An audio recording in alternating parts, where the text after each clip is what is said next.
दोस्तों, जगन्नाथ महाराज, महाप्रभु भगवान जगन्नाथ और इनकी रथ यात्रा और उस रथ यात्रा की भव्यता, दिव्यता, और हम सभी देख रहे हैं कि किस तरह 1 जुलाई 2022 को जगन्नाथपुरी में लाखों की तादाद में श्रद्धालु अपने आराध्य जगन्नाथ महाराज की रथ यात्रा में बहुत दिल से जुड़े।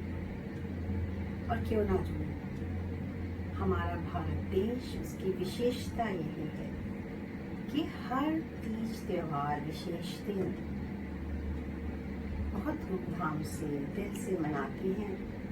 और ये हम अपना सौभाग्य मानते हैं कि हमारे यहाँ 33 करोड़ देवी देवताओं का बखान किया जाता है, ऐसी मान्यता है। और विशेष रूप से जब हम भारतीय संस्कृति, वेद, पुराण और भक्ति की बात करते हैं तो हमारे भारत देश में 4 धाम विशेष रूप से बहुत प्रसिद्ध माने जाते हैं मोक्ष प्राप्ति के लिए या सद्गति के लिए। ऐसा कहा जाता है कि वास्तव में भारत की चारों दिशाओं में जो ये 4 धाम स्थित हैं, वहाँ पर हमारे जो भगवान हैं, ईश्वर हैं, वो अलग अलग लीलाएं करते दिखा रहे हैं और उससे पूरा जीवन में एक सार्थकता आती है। और ऐसा कहा जाता है अगर चारों धाम की यात्रा कर ली तो जीते जी मोक्ष प्राप्ति का सर्टिफिकेट मिल गया या जीवन मुक्ति।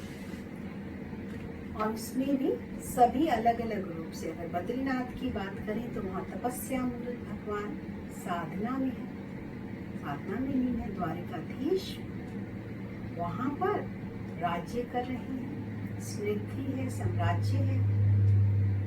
और इसी तरह अगर हम बात करते हैं द्वारिकाधीश के बाद, अगर हम बात करते हैं रामेश्वरम की, तो वहाँ शैया आराम फरमा रहे हैं।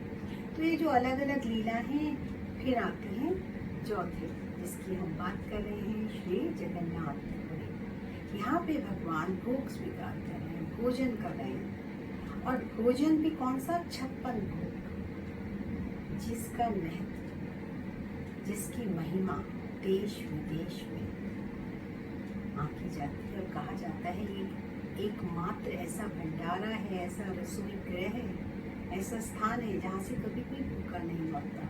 कितने ही श्रद्धालु आ जाए, हजारों लाखों, यहाँ की रसोई में कभी वो 56 भोग समाप्त नहीं होता।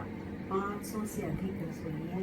तो अगर हम बात एक एक लीला की करें, चारों धामों की करें, तो इसके साथ एक खूबसूरत बात और है कि तीनों धामों की यात्रा करने पर अगर जगन्नाथपुरी की यात्रा नहीं की तो भी उसका फल नहीं मिलेगा, वो निष्फल जाएगी। लेकिन दूसरी तरफ अगर सिर्फ एक बार जगन्नाथपुरी की यात्रा कर ली, दर्शन कर लिए, तो चारों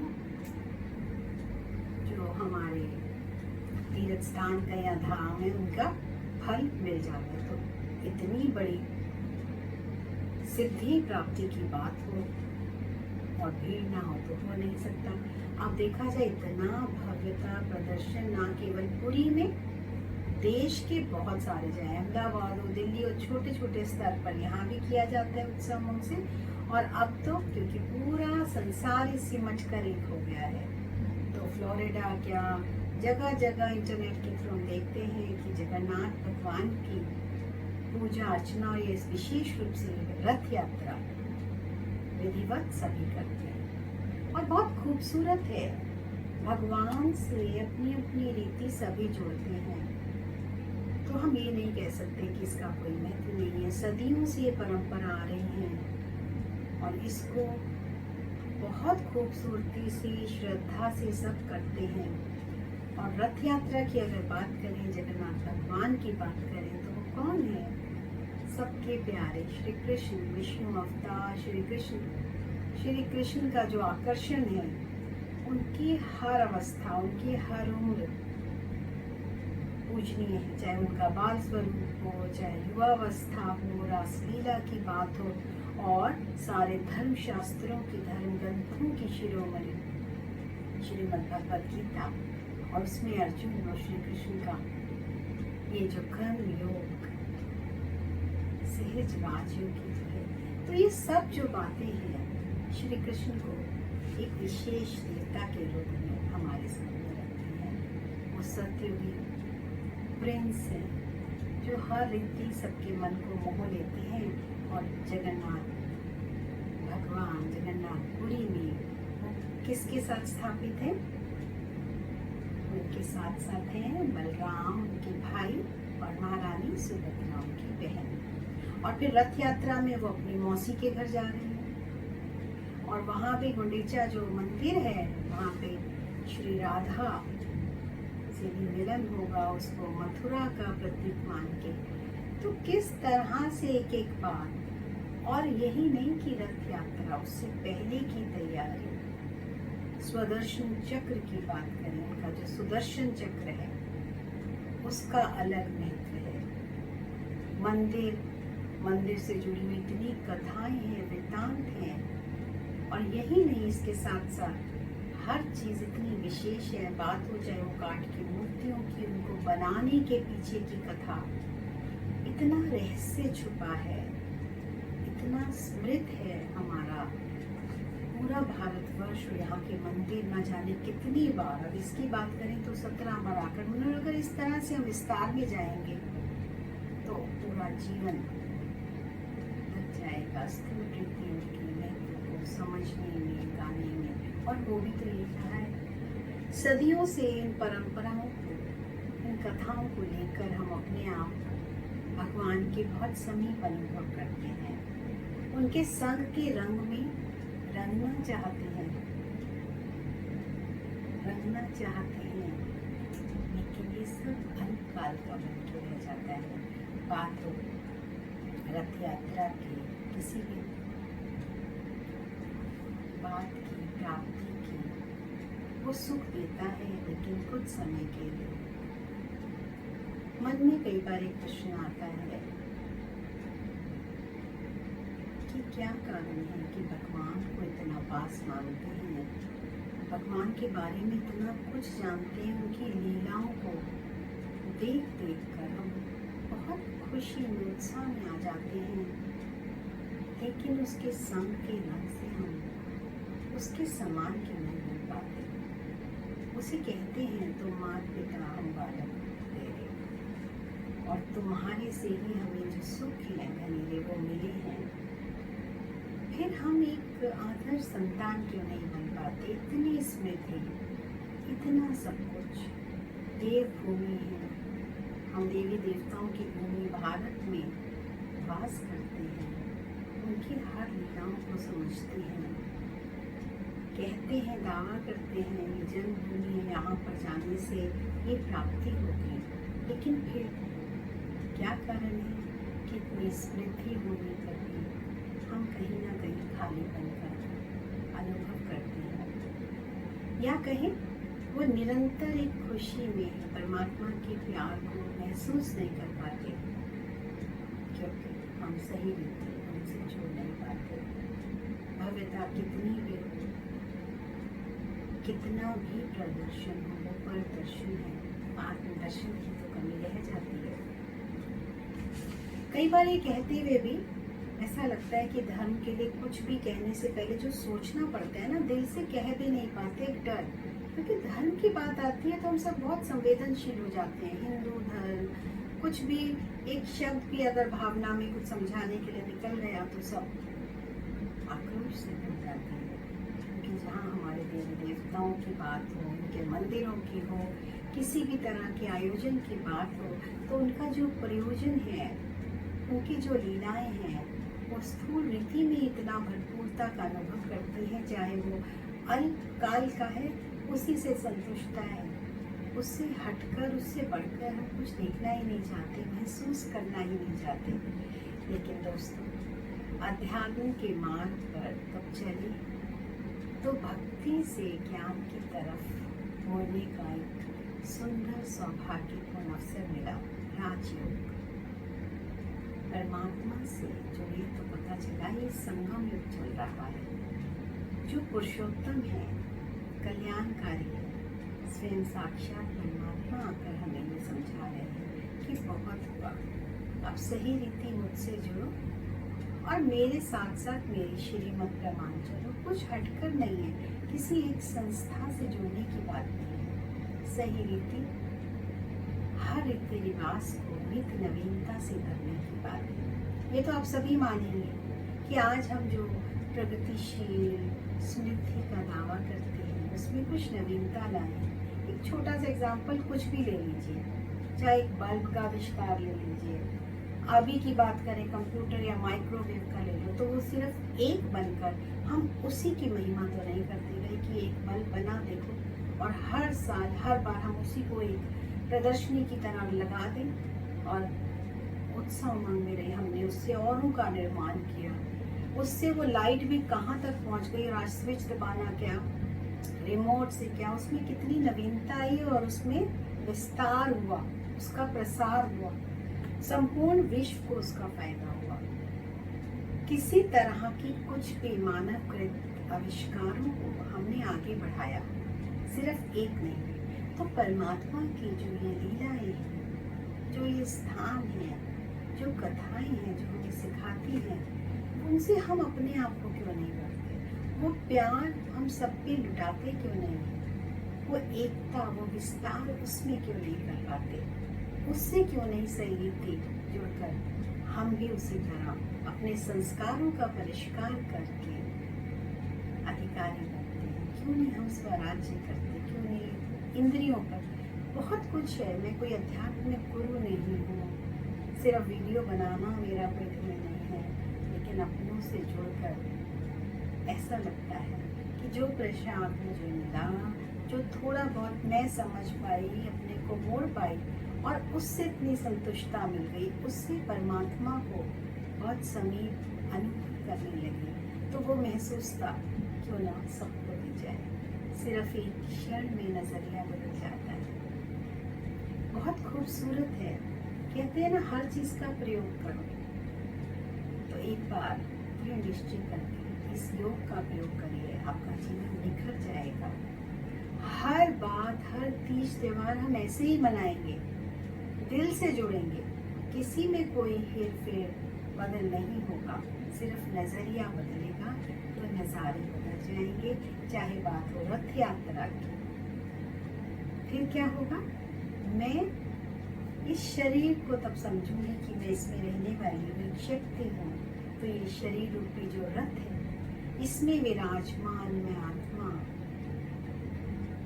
अपनी परमात्मा पिता की मूर्ति को अपने दिल में बसाकर और अपने संकल्पों से सुंदर रस्सियां बनाकर उस संकल्प रूपी रस्सियों को तब खींचूंगी और परमात्मा को साथ लेकर चलूंगी। तो बहुत सुंदर, बहुत प्यारा अनुभव होगा। और जो परमात्मा को हम अपने साथ अनुभव करने के लिए एक स्थूल में चलते चले जा रहे हैं, कुछ सीख नहीं रहे। अभी की बात करें तो समय हर बार बताना पड़ता है। एक जागृति कि 2-3 साल पहले जो ये वायरस का कहर आया और उससे हमने बहुत कुछ सीखा। जीवन को बदलने के तौर तरीके भी सीखने होंगे। बहुत सारी भीड़ इकट्ठे करके साथ, उससे मन की अवस्था भी खराब होती है, व्यवस्था भी खराब होती है और एक संकट प्रकृति के 5 तत्वों पर जो बना हुआ है उसके लिए भी हमारा ध्यान होना चाहिए। श्री कृष्ण की बात हो, राम की बात हो, मसीह की बात हो या अल्लाह की बात हो, वाहिगुरु जी की बात हो या बौद्ध धर्म की, महात्मा बुद्ध की बात हो, ना जाने कितने धर्म, वो धर्म अगर धारणा में आ जाए, स्वधर्म में टिका जाए, मेरा मन शांत हो जाए, मेरा मन उदार हो जाए, तो वो जो परमात्मा की लीलाएं स्थूल रूप में एज इट इज हम रीति रिवाज परंपरा के नाम पर अपने साथ लेकर चल रहे हैं, उन कुछ एक दिनों में उनकी विशेषताओं को बार बार कह रहे हैं। कुछ भी कहने से डर लगता है, लेकिन हम सभी जानते हैं ये जितने विशेष स्थान है वहाँ पर जाने में मुश्किलें भी हैं, और वहाँ जाकर भी बहुत कुछ ऐसा होता है कि हम सही रीति जोड़ नहीं पाते, संकल्प चलते हैं, वहाँ पे भी VIP एंट्री होती है। और इस तरह से अगर हम संकल्प चलाएंगे तो बहुत सारी बातें जो भगवान के बहुत नज़दीक होने का दावा करते हैं और हम जिनको पूजनीय भी मानते हैं, वो थोड़ी थोड़ी दूर पे पान तंबाकू खाकर उसी मंदिर के परिसर में थूक रहे होते हैं। फिर भी अपने मन को शांत करके अगर हम चलें तो क्या दावा करते हैं कि ये तो उनको प्रसाद में चलता है। तंबाकू भी और पान तो हर पूजा अर्चना में, कहीं भैरव मंदिर की बात हो तो वहाँ शराब का सेवन, कहीं बलि की बात हो तो वहीं बकरे का। इस तरह से हमने हर एक कर्म को भगवान से जोड़कर क्या किया है, सोचने समझने की शक्ति को, परखने की शक्ति को ताला लगा दिया है। और क्योंकि हम उसका इस्तेमाल ही नहीं करते, यूज ही नहीं करते, तो कहीं मर्ज रूप में पड़ गए हैं। सब कुछ हमारे पास सामर्थ्य है, शक्ति है, सिर्फ विस्मृति है। तो स्मृति के लिए हमें राजयोग से जुड़ना होगा। राजाओं के राजा की मैं संतान हूँ, जिसकी दिव्यता का, भव्यता का, लीलाओं का मैं बखान करती हूँ।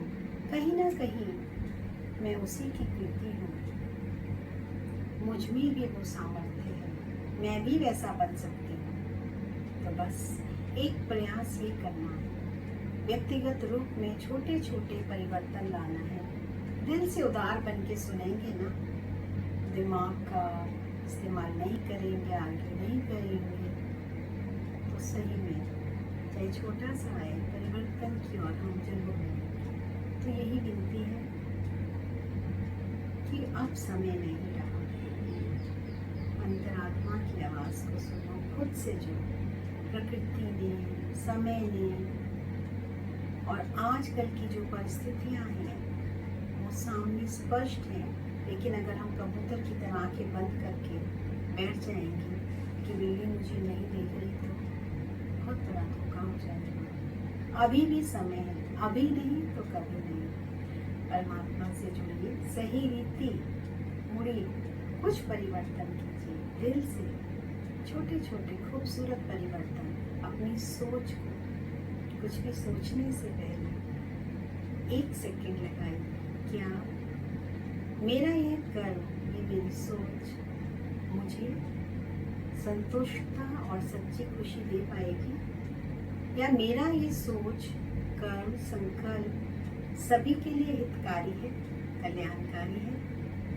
जिस परमात्मा की मैं बात करता हूँ, जिस ईश्वर अल्लाह का पैगाम मैं देना चाहता हूँ, जो वाहिगुरु है, जो सभी एक पॉइंट ऑफ लाइट है, जो सत्यता है, सत्य शक्ति उसका आधार है, वो सत्य पिता, वो अविनाशी सत्ता, वो सुप्रीम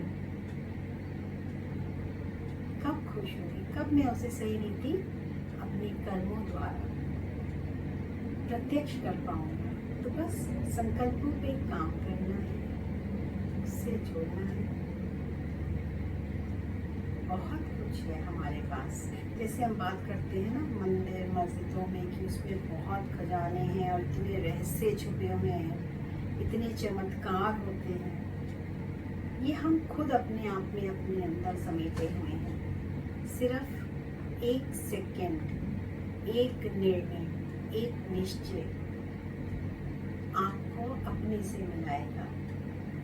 ये जो देह भाव के कारण, एक लिमिटेड कॉन्शियसनेस के कारण हम इस शरीर से जुड़ते हैं और इसमें बैठी अपनी उस आत्मिक शक्ति, आत्मा रूप को नहीं देख पाते। तो बस राजयोग के पथ पर ये जो अध्यात्म का एक सबक रह गया है ना, बहुत सारे पाठ पढ़े, लेकिन आध्यात्मिकता एक अध्याय जो आत्मिक स्मृति में आत्मिक भान में टिकाता है, वो कहीं ना कहीं हम नहीं पढ़ पाए।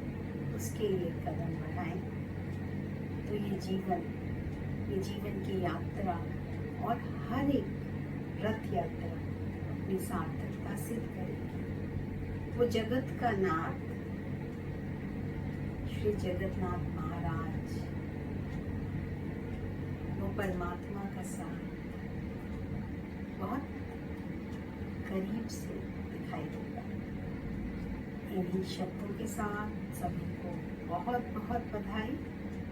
दिल में जो बात आती है, महसूसता आती है, अपने जीवन में जो छोटे छोटे सकारात्मक परिवर्तन से एक सुकून आया, एक खुशी और संतुष्टता और ईश्वर का 24/7 साथ पाए, वो कहीं ना कहीं रोक नहीं पाता और जुड़ जाते हैं हर बार अपने अनुभव के बारे में। शुक्रिया।